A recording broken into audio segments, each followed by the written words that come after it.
My mission as a physician would be attentive care for adults with rheumatologic conditions. My philosophy for patient care would be kind of like any relationship. I think that communication is very important, and I think that listening is the most crucial part of that. So I think that the best interviews typically are where the patient is listening to me and I'm listening to them.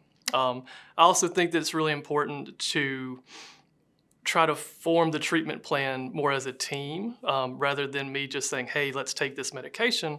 I would rather have the patient's input and try to cater their plan more towards what fits them.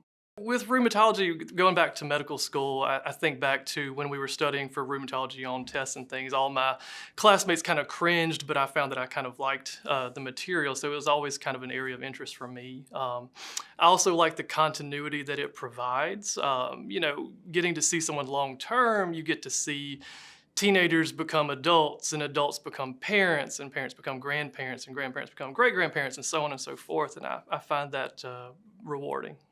I'm fairly homegrown. I grew up in Tylertown, Mississippi, and did high school at Parkland Academy in Macomb.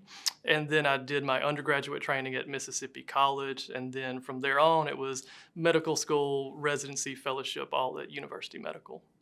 When I first started, I had a really young patient in her teens who presented with new onset arthritis.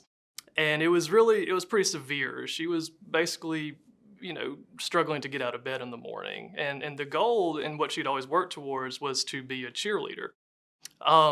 And that's obviously a very challenging thing to achieve if you can't get out of bed.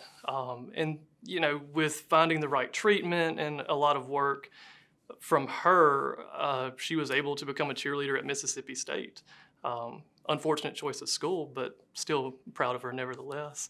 So I guess my passion would be trying to get people better so that they can achieve their passions.